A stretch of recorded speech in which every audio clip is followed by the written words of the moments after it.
Let's go to Barbara in Essex. Good evening, Barbara. Good evening. A few months ago, I received a letter. It was addressed to my address, but it wasn't actually addressed to me personally. And the lady's name on the letter wasn't known to me. It was a letter regarding an unpaid fare. I'm not sure if it's bus or the train. But I got in touch with TfL, who said, well, don't worry, and told me to ring somebody else, which I did. And they said, well, don't worry, we'll get this sorted for you. You won't hear from us again. And I did. And it went on. And gradually, I've got a bailiff's letter. OK. So, and it's making you anxious, I assume, Barbara? Well, yes. The main reason it's making me anxious is because it said on the envelope it was hand-delivered, when in fact it was pushed through the letterbox. That's what hand-delivered means, isn't it? Pardon? That's what hand-delivered means. What, putting it through the letterbox? Yeah. Oh, OK, that's fine. But I would have liked to have opened the door to the person because I didn't get the opportunity to explain what's going on. OK, right. But there was a letter that he let push through the door saying that they're going to collect goods from me. But the bit that concerns me the most is it says, if you do not contact me immediately, I will be required to return to complete my actions and goods may be removed in your absence. OK. First of all, they can't do that. The short version, if it's not your debt, it's not your problem to pay, but it is your problem to shut this down quickly in writing before someone knocks on the door. Rule number one, Barbara. I'll just interrupt you there. I have done that. The last letter I got was from a solicitor, and I phoned them up and they said, right, nobody else wanted proof that I was the one who lived here and not this other person. But this solicitor said, yes, send us the proof. So I sent an email and a copy of my energy bill, which clearly states my name and my full address. But that still moved from there to these... OK. Normally, bailiffs are only appointed. Is it a bailiff? Well, they call themselves informant officers, but I think... Are they court-appointed enforcement officers? Does the word court-appointed appear anywhere? Because that's a big difference. Anyone can be an enforcement officer. I can't actually see... No, I can't actually see that. OK. And are you sure it was a firm of solicitors involved? Because I'd be really surprised if solicitors then go and instruct an unofficial firm of enforcement officers. Right. But anyway, let me answer your question. First of all, you said you want to speak to them through the door or by opening the door, and you've been doing stuff over the phone. Stop that now. Everything must be in writing.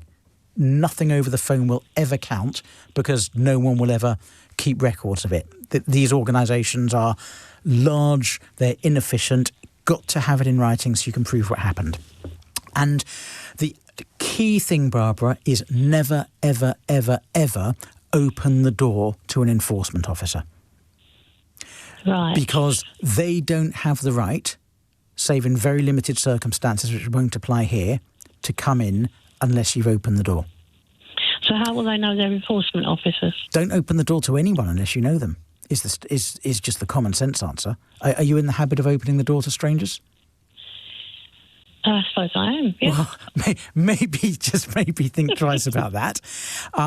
But just say through the door, hi, what do you want? How can I help you? To someone who's knocking at your door. And they'll identify themselves. And you just say, no, I'm not opening the door. But here's the key point. You've got to write to the company and the solicitors, copy it to everyone you've been involved with, but contact the enforcement officer company in writing. You'll have their address because it'll be on the document you got. And send them details about you and your address.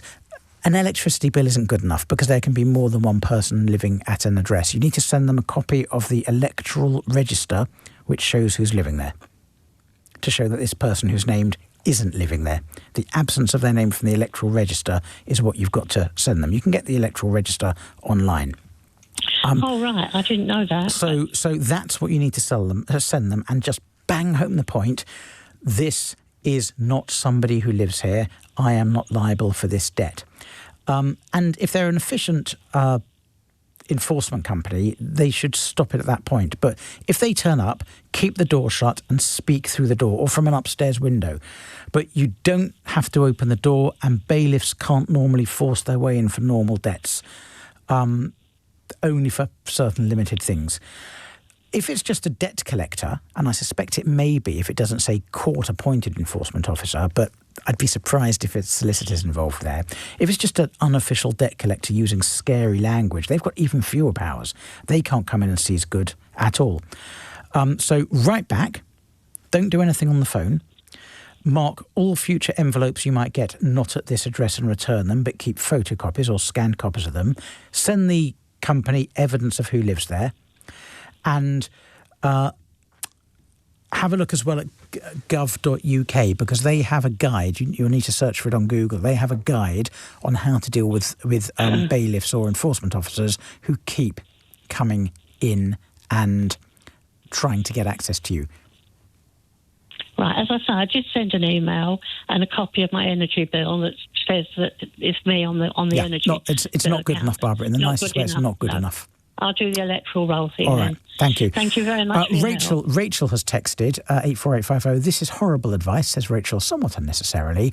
She's being scammed, says Rachel. That's a possibility, of course. Is it possible this could be a scam artist, do you think? No, because you said that TfL said this is a real debt. Yes. Yeah. So, sorry, Rachel. Yours is a horrible comment, but it wasn't horrible advice. But I love you, Rachel. Thank you. Barbara, good luck with that. Will you let me know what happens? Yes, I will. Thank you very much. Thank you so much for calling in.